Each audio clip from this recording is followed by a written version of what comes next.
Story 1. I was hired to clean out an old mansion. What I found in the attic still haunts me. I've been a professional cleaner for years, specializing in old abandoned properties. It's not a glamorous job, but it pays well, and I've always enjoyed the solitude. However, my latest assignment has left me questioning everything I thought I knew about the world. It started like any other job. I was hired by a wealthy client to clean out a mansion that had been in his family for generations. The place was massive, with dozens of rooms filled with dust and forgotten furniture. My client, Mr. Dawson, gave me strict instructions to leave the attic alone. He said it was full of old family memorabilia, and he would handle it himself. Curiosity has always been my weakness. After a week of cleaning, I couldn't resist the urge to take a peek. One afternoon, while Mr. Dawson was out, I climbed the narrow staircase to the attic. The door was locked, but a quick search through the house yielded an old key that fit perfectly. The attic was unlike any other part of the house. It was dark and musty, with a single window covered in grime. As I moved my flashlight around, I noticed a strange metallic smell in the air. The space was filled with old trunks and covered furniture, but one thing caught my eye immediately: a large, ornate mirror leaning against the far wall. It was an antique, with an intricately carved frame that seemed out of place in the dusty attic. I approached it cautiously, my flashlight beam bouncing off the glass. As I got closer, I saw something move in the reflection. My heart skipped a beat and I spun around, but there was nothing there. I turned back to the mirror, and my blood ran cold. The reflection showed the attic as it was, but there was a figure standing behind me, a tall, shadowy man with glowing red eyes. I felt a chill run down my spine as the figure raised a hand and pointed directly at me. I stumbled back, knocking over an old trunk. The figure in the mirror started to move, slowly stepping closer. My instincts screamed at me to run, but my legs felt like lead. Just as the figure was about to reach the surface of the mirror, I snapped out of my paralysis and bolted for the door. I slammed the attic door shut behind me and locked it. My heart pounded in my chest as I leaned against the door, trying to catch my breath. I could hear faint whispers coming from the other side, but I couldn't make out any words. The metallic smell seemed to linger around me, clinging to my clothes. I decided to leave the mansion that night. I packed my things and left a note for Mr. Dawson, explaining that I couldn't continue the job. As I drove away, I glanced back at the house and saw a figure standing in the attic window watching me. A few days later, I received a call from Mr. Dawson. He sounded frantic, asking me if I had gone into the attic. I admitted that I had, and he cursed under his breath. He told me that the mirror had been in his family for centuries and that it was cursed. Anyone who saw the figure in the mirror was doomed to be haunted by it for the rest of their lives. I thought he was crazy, but the nightmares began almost immediately. Every night I dream of the attic and the figure with the red eyes. I feel its cold presence watching me, waiting for the moment when I let my guard down. I've moved twice since then, but the dreams follow me wherever I go. I've tried to destroy the mirror in my dreams, but it always reappears untouched. I'm writing this as a warning. If you're ever cleaning out an old house and find a hidden attic, leave it alone. Some secrets are better left undisturbed. Story 2. An unknown caller saved my life. Some time ago, I had decided to go on a little personal vacation out into the woods of northern Arizona. I was experiencing a sort malaise that was really messing with my creative flow, and I needed a chance to really knuckle down and just enjoy the natural world again. I had spent 6 days out in the wilderness, just enjoying the feeling of being in nature. But the night of day 7 was one I will never forget. Noise. Something was waking me up. Groggily, I rolled over and looked at my phone. It was ringing. I looked to the top of it and blinked. No signal. That made sense. I had come out here for the isolation, a chance to clear my head and make some music again. So why was my phone ringing? How was my phone ringing? I stared at the number as my phone rang incessantly, an unknown caller. I heaved a tired sigh, swiped to answer, and croaked blearily. Hello? You need to be ready. It knows you're there and it's already here. It has come for you, came the voice on the other line. Who is this? Who am I speaking to? I asked, the exhaustion beginning to leave my voice. "Be ready. It will be there soon. Don't open the door." The line went dead. My phone blinked and the words, "Signal lost," flashed on the screen. "Don't open." I rubbed the sleep from my eyes and wearily watched my phone, waiting to see if it would ring again.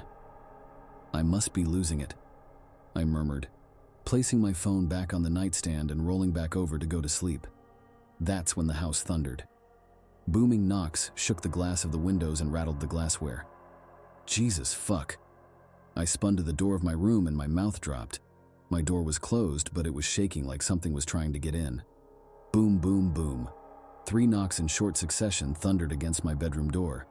I didn't remember locking it. The only door I locked was the front. It was the only one I figured I needed to out here. The angered knocking came again, 3 strong blows, and the rattling began anew. It shook the door, and as I watched, I saw the frame begin to crack. My phone rang and the rattling stopped. Sparing a glance, I snatched it off the nightstand and looked at the number. Unknown caller again. Shakily, I swiped to answer the call and brought the phone to my ear, saying nothing. "It knows you're in there. It isn't going to be polite for long. Get under the bed. Hide." Then the line went dead again. Signal lost. I looked at the cracking doorframe and wasted no time taking this mysterious caller's advice. Quickly, I crawled under the bed and watched. It was only minutes. I knew it was only minutes, but it felt like hours. I stared at the door, terror wrapping its cold arms around my gut. My breathing became ragged as my eyes remained glued to the door. It wasn't moving. There was no knocking. Had the caller been wrong this time? Was it done? Had it just given up? What was it?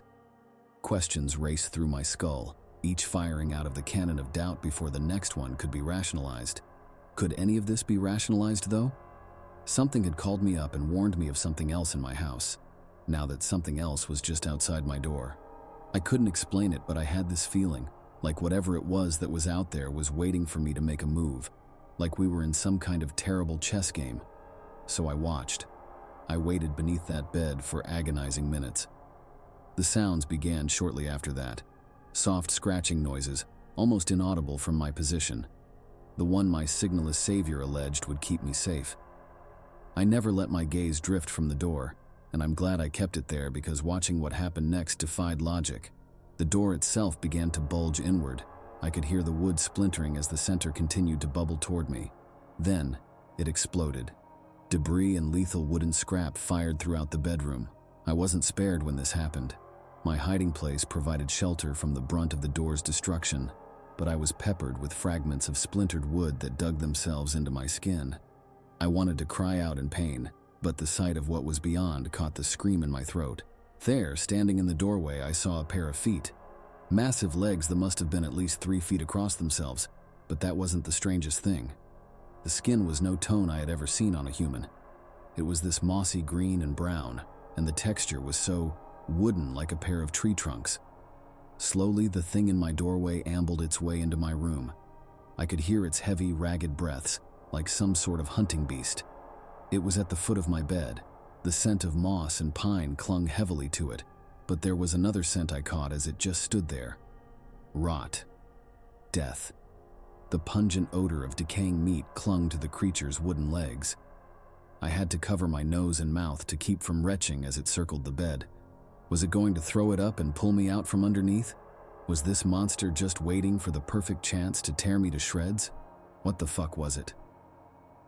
The feet turned, and suddenly my blood felt like ice. My whole body shivered as the temperature in the room suddenly plummeted. I could see my breath as this thing let out an ear-shattering roar. I can't place the sound, but it reminded me of a mixture between a jet engine's roar and a grizzly bear's growl.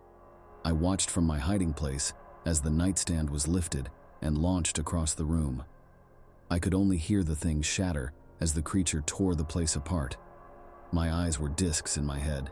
My hands were clamped over my mouth to hide any sounds of breathing or whimpering, but just as it spun to face the bed, it stopped.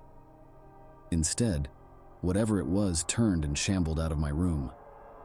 What the fuck? What the fuck? They were the only words I could choke out as the creature disappeared from my sight. Then the phone rang again. Terrified, I seized it, trying to silence the ringer. I swiped to answer the caller and immediately began to whisper into the phone. "What the fuck was that? Who are you? How the fuck did you know it was coming?" "There's no time for any of that. It knows where you are. You need to run. Jump out the window and keep running until you lose sight of this place. Keep going until you reach the highway. Don't come back until morning." "Are you fucking kidding me? That thing is huge. I can't outrun it." "You have to. It's the only way you win this." Then the call cut out. Signal lost. I steadied my breathing and psyched myself up, shooting out from under the bed as I heard that dreadful roar again. It was coming back. I didn't have time to think. No time to find shoes. I bolted toward the now shattered window and dove, slicing my arms and legs against the shards of glass. Adrenaline coursed through my veins, urging me to ignore everything else. I ran. Bolted through the forest as fast as my legs would carry me. Twigs and rocks tore into my feet, but I kept going, even as my chest began to tighten and my lungs began to feel like there was a fire being set beneath them. I ran. I couldn't hear the monster behind me anymore. Maybe it stayed at my cabin. Maybe it kept looking elsewhere. Every ounce of me just hoped I had gotten lucky, but the voice on the phone told me to keep running until I hit the highway. So I did. I ran through miles of backcountry woods, never stopping, pushing myself far beyond anything I thought I was capable of, just to get away from whatever the hell that thing was. I could see darkness starting to push its way into my vision. My legs were beginning to feel like they were made of stone. My body ached, and every muscle screamed for me to stop, but I kept pushing. When I burst through the tree line onto the road, I stopped. Almost instantly, I began sobbing and I dropped to my knees. I gazed up at the moon as my phone began to ring again. I pulled it out of my pocket and looked at the number. Before I could do anything else, darkness overtook me. I woke the following day in a hospital bed. Apparently, someone had discovered my unconscious and bloodied body on the side of the road. The sheriffs had a million questions, none of which I had a good answer for. They thought my story sounded like something I had made up, but when they went to the cabin, many of them were singing a different tune. "It looks like you got lucky and escaped one of the biggest bears I've ever seen," one of them said. "Didn't find it, but the claw marks in the wood made it look like a damn dinosaur." "Grizzlies are huge, son, but not even they leave marks like that." When I asked about the phone calls, they just shook their heads. "There's no cell service that far out. You might have imagined that part in everything." It took me over a week to recover from my injuries. I was told I had lacerated a tendon in my right arm, and that it had never quite functioned the way it had before. That was the arm I used to play guitar, and to this day, there are still certain notes my fingers just can't quite nail anymore. The day of my discharge, I was given the things that they had found me with and given an escort back to the cabin. The debris was mostly cleaned up by the time I arrived to collect my things, but the damage to the building itself was visible, and the cops were right. Whatever the hell it was that came after me that night must have been massive to leave the marks it did so deep in the wood. I checked my phone as I crossed the threshold of the house to gather my things and sighed. No signal. "Well, thanks, whoever you were," I muttered, gathering what stuff was left after the attack. To this day, I don't know who called me or what it was that was in that cabin, but frankly, I don't think I want to know. Story 3. I used to sit in a dead girl's chair in 4th period history. Her name was Cassie. She was a grade above me, so I didn't really know her. I remember everyone at school being freaked out at her death. It's not common for people to die so suddenly around here, especially kids. Even now, as an adult, deaths like that aren't very frequent. Some depressed asshole decided he wanted to take some people with him, so he'd cut through the grass and sped down the opposite side of the highway. He plowed his pickup into Cassie's family van at 100 miles an hour, head on. Killed all 4 of them instantly. Wasn't even anything left to bury. Horrific shit. When I got older, my dad told me that he'd been driving home from work and passed by the crash. He said he'd never seen so much blood before. My dad owns a butcher shop, so that surprised me to say the least. Cassie's death still bothers me to this day. The way she went out just doesn't sit right with me. A whole human life, full of potential, snuffed out in an instant because a suicidal guy couldn't afford a pistol. How is that even remotely fair? There's murderers, rapists, abusers that walk free, living their garbage lives and not facing any consequences, while Cassie and her whole family had to die. Shit like that gets to me. I don't think I'll ever forget Cassie. Not because of who she was in life. Like I mentioned, I didn't even know the girl. But her death impacted all of us for a time, longer than even I expected. I found out that she died during fourth period history class in my junior year of high school. I was sitting in the back corner, a spot I tended to prefer in most classes. Quiet, out of the way, and I could sneak looks out the window to daydream. I wasn't the most popular kid in high school, so I only kept company with a small group of friends. Unfortunately for me, none of them had history with me, so I usually stayed quiet. Mrs. Sanders came into class that day looking a mess. Her makeup was smeared on her face, and she kept a bundle of tissues clenched in her left hand. She'd obviously been crying hard on the drive here. The whole class quieted down when she came in, fearful of what news she had that made her so broken up. She set her purse down on her desk, then made her way to the front of the class. "Class, I have an unfortunate announcement for you all," she said to us through sniffles. "Your upper classmate, Cassie Angstrom, has passed away." The class had mixed reactions. A few started sobbing, either because they knew her or because they were just sad about a death so close to home. Most, including me, looked around at each other, not recognizing the girl's name. After Mrs. Sanders calmed down, class carried on as usual with lessons on the Civil War. I couldn't focus. For some reason, all I could think about was Cassie. How come barely anyone knew her? I could excuse myself for being an introvert, but it confused me that barely anyone could remember the girl. I couldn't even put a face to the name. A few days later, still clearly grieving, Mrs. Sanders told us a bit about Cassie. She was a quiet girl, she told us. Didn't talk a lot, which is why many of you may not have known her, but she was one of the brightest students I've ever had. She took this same class with me last year, just like you all. She sat right back there. She pointed right at my seat. It really shouldn't have bothered me. It was just a coincidence. She could have sat in any chair in that room, and it just so happened to be mine. But seeing everyone's head turn towards me made my spine crawl. I had an exam in third period the next day, so I was late to history. Mrs. Sanders was already lecturing when I walked in, so I rushed over to take my seat. When I sat, I felt a wet squish on the seat under me, like I had sat on a cake. I sighed, thinking it was a prank from some jock, but when I got up, there was nothing there. No mark on my pants or anything. I got up and touched the chair with my hand, and it felt normal. People were starting to look at me, so I quickly sat back down. The same thing happened again the next day, a wet squish when I sat for the first time. I even stayed after class to check under the seat for something, but it looked normal. It continued to happen, but I just started ignoring it.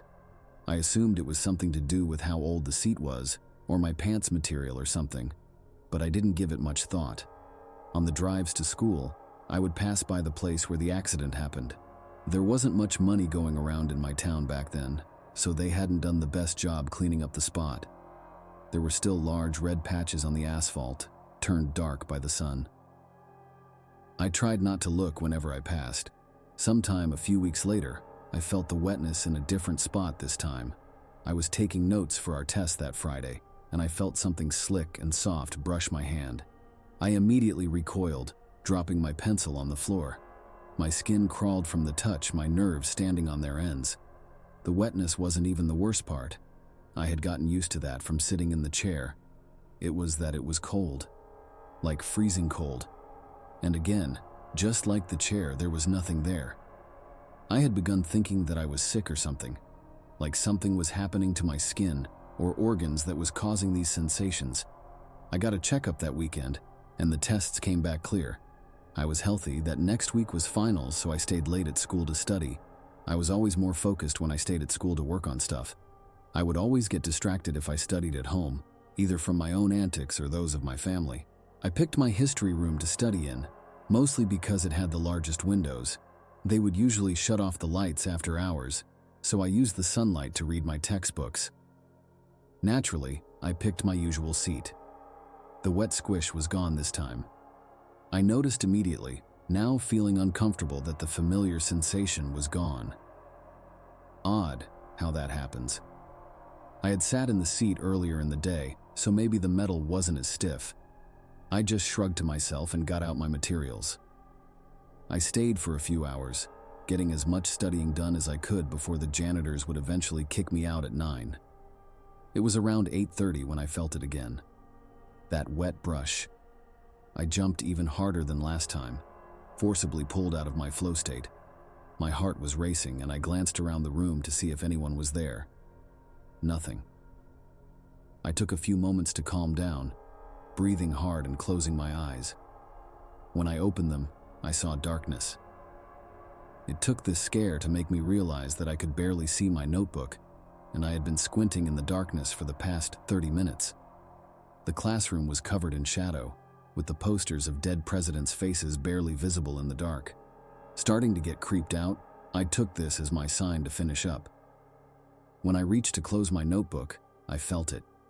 A cold, wet slop of what could only be described as flesh draped on my shoulder. I couldn't see it, but I could feel it. And God, I could smell it. I recognized the smell from my times helping my dad at his shop. It reeked of rot and decay, and I could feel streaks of putrid liquid falling down the side of my jacket. I was frozen. I couldn't move. I felt a deep chill form at the base of my spine and crawl to my nape. The previous touches had unnerved me and made me jump, but now I was truly terrified. I could feel its weight pressing on my shoulder, seeping liquid onto my skin underneath. The smell was unbearable. I looked over, and I could vaguely make out what was touching me.